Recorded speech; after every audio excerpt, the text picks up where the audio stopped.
We've seen a reasonable number of acid reactions and base reactions. So let's just write down a few of them for review, and let's see if we can see a general pattern here.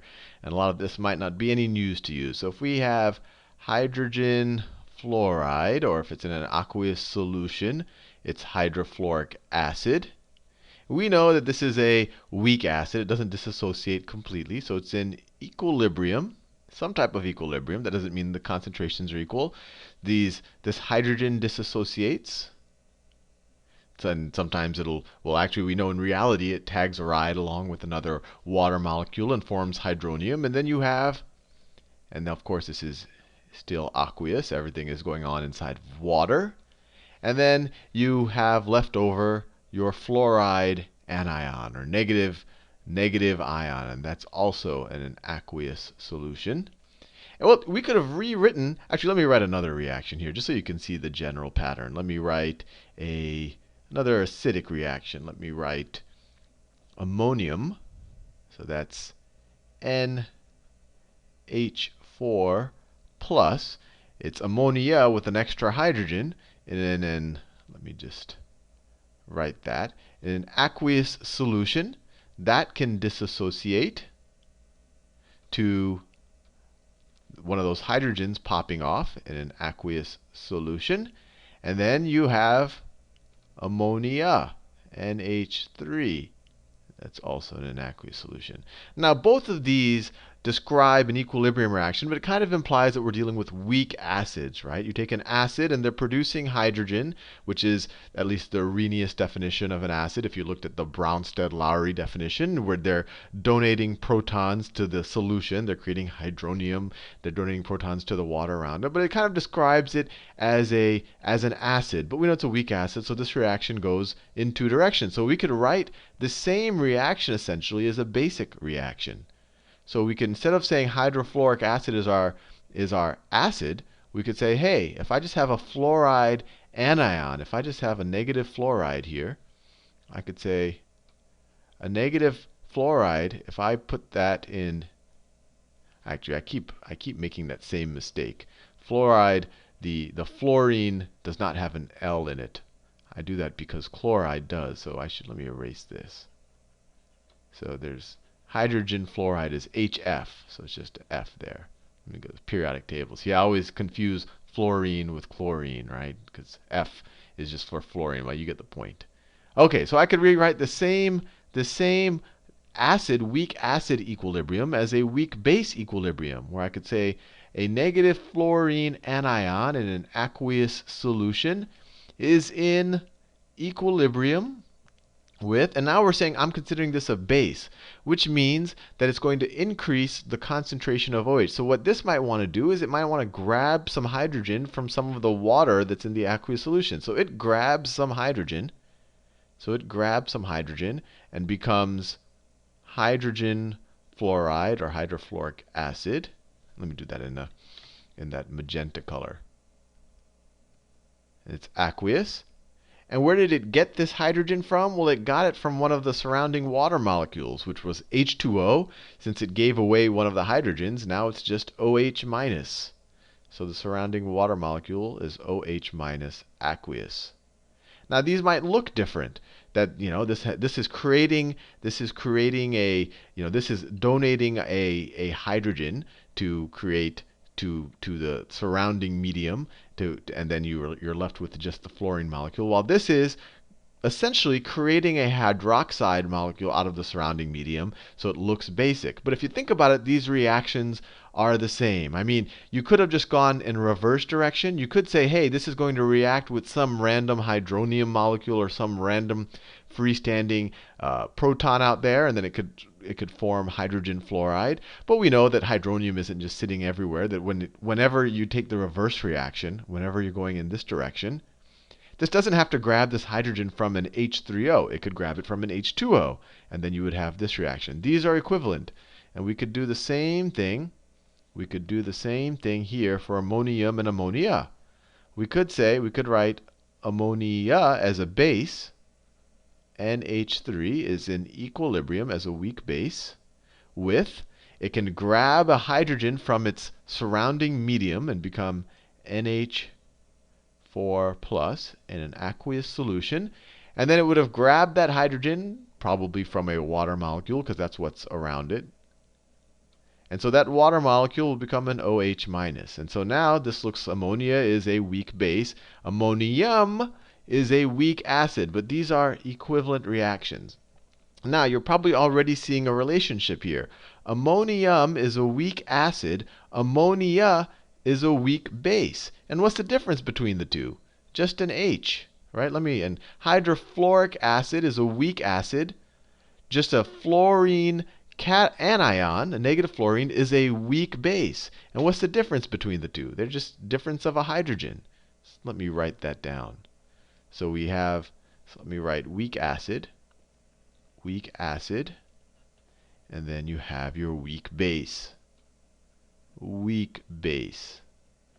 So your weak base, let me write our weak acids first. We had hydrofluoric acid. And then the weak base is when you essentially just dump the hydrogen. Just the hydrogen proton. You kept the electron, so that's why it's a negative charge right there. Right? Hydrogen without its one electron is just a proton because it has no neutrons. The other one was NH4 plus. You dump one of the hydrogens, and you get NH3. So what's the difference going on? These are all minus a hydrogen. Or if you go this way, you're plus a hydrogen, right? So you have these kind of conjugates, and this is all been a long-winded way of introducing you to this idea that you have these conjugate pairs, like hydrofluoric acid or hydrogen fluoride and just the fluorine anion. So these are conjugate pairs. Conjugate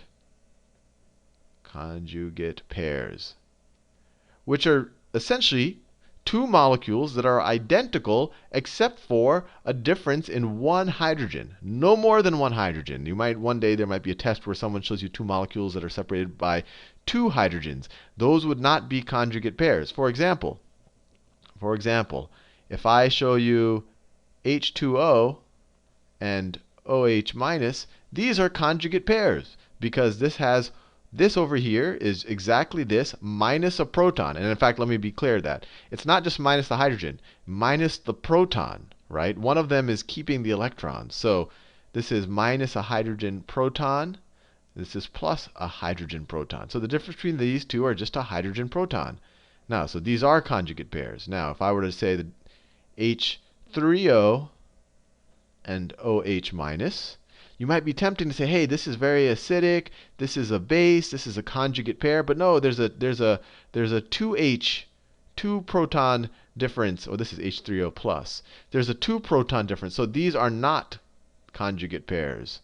Not conjugate pairs. Now, so let me just cross that out. But these are. Now, you could say, if you have H3O, you might say, hey, what's the conjugate base? And that's a new word I just introduced you to. What's the conjugate base for H3O if H3O is an acid? Well, you take one H from it, and you get H2O. So this is a conjugate pair. Conjugate pair. And I just said a word without defining it, so now let me define it. Within every conjugate pair, you have an acid and a base. And if you say, oh, what is the conjugate base for hydrofluoric acid? You get rid of a hydrogen, and you say, oh, it's just this fluorine anion. If you said, I have some ammonia, as a base, what is its conjugate acid? So if someone asks you, what is the conjugate acid? You add a hydrogen proton to it, and you get ammonium. So I could call these the conjugate acid. Let me just change terminology, conjugate. And we'll see that you don't have to be using a weak acid or a weak base. Conjugate acid, and then you have a conjugate base. And even though something might be a conjugate acid or a conjugate base, it doesn't necessarily mean that they're very basic, for example, or very acidic. If I have hydrogen chloride, we know this is a strong acid. Hydrogen chloride. Its conjugate base, we essentially just get rid of one of these hydrogen protons. It doesn't take its electron with it. So it's just going to be the chlorine negative ion. This is its conjugate. If I gave you a chlorine negative ion, I said, what's its conjugate base? You say, oh, what's its conjugate acid? You say it's hydrochloric acid. If I gave you hydrochloric acid, I say, what's its conjugate base? You get rid of a hydrogen proton only, and you're left with the chlorine negative ion. You say that's its conjugate base. Now, with that said, we know that when you put hydrochloric acid, we know this reaction. This was, I think, the first reaction we looked at in an aqueous solution. It dissociates completely to form hydrogen protons plus chlorine anions, everything, of course, in an aqueous solution. Now, the fact that it dissociates completely, that this is not an equilibrium reaction, this implies that this guy is more basic than water. He has no temptation. No, let me say that. He is less basic than water. He has no temptation to grab these hydrogen protons from the surrounding medium to reform hydrochloric acid. This reaction does not go in this direction. So even though this chlorine anion or negative ion of chlorine is a quote unquote conjugate base of HCl, that doesn't necessarily mean it's that basic. This is less basic than water. It wants the hydrogen protons less than, let's say, hydronium. So if you put some chlorine plus some hydronium, or let's say just you have some H+, you're not going to reform hydrochloric acid. So this is not really basic, even though it's considered a conjugate base. But and that's generally the case whenever you're dealing with strong acids. So, like in the case of hydrochloric acid, if I had a big solution of just chlorine anions in water, so I just had tons of super high concentration of chlorine anions in water, because it's not going to do anything to change the actual hydrogen or hydroxide concentration in the water, because it's more basic than the water. It's less basic than the water itself. It doesn't want to take or give anything to the water. The pH, so if you have the pH would be 7. If you have chlorine minus in an aqueous solution, and I don't care what its concentration is. You could have 10 molar of it. The pH is still going to be 7 because it's not going to change its solution. It's not going to change the pH, just this by itself. Now, obviously, if you put hydrochloric acid in an aqueous solution, this will change it because you're going to be dumping all of these hydrogen protons into the solution. So in general, I mean, you can kind of remember it, but I think it's maybe common sense that a strong acid's conjugate base is neutral in water. Neutral. So that means no impact on pH. No impact on pH. Right? You say chlorine, plus H2O. I mean, you're essentially still going to have chlorine plus H2O. You're not really changing the concentration. Now, on the other hand, when you're dealing with weak acids, so this reaction will go in the other direction. If you put some fluorine in water, it will grab some hydrogen, not necessarily a ton of it, but it will grab some hydrogen from the surrounding water and increase the hydroxide concentration, right? It's increasing the concentration of this thing right here. So it is making, in this case, it is making the solution more basic. It's increasing the pH of the solution. So whenever you have a weak acid,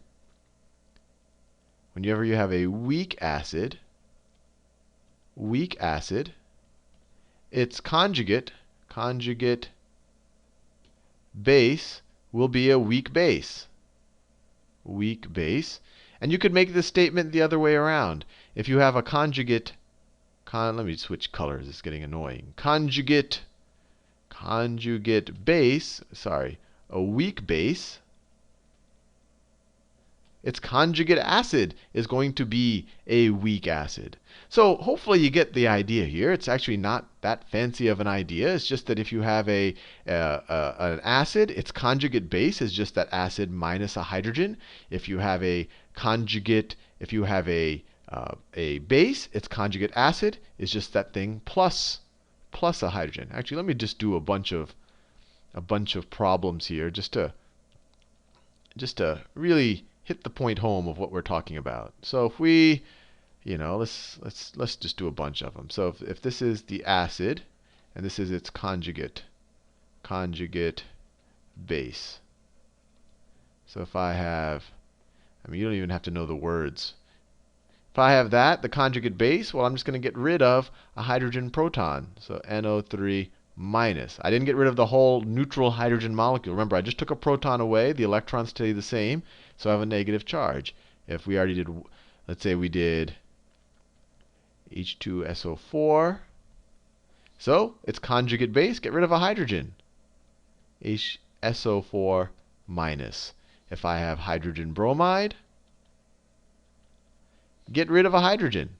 It's Br minus. And this is a strong acid, right? So this is going to be a neutral base. If you put this in water, it's really not going to do anything, even though you are calling it hydrogen bromide's conjugate base. Now, if we go the other way, if we give you the base, if I give you OH minus, what's its conjugate acid? Well, you add water, you add a proton to it, you get H2O. If I have H2O, we already did that. You add a proton to it, you get H3O plus. If you have, we could just keep going. If I have, let's say I have that. If I add a hydrogen to it, I have H2.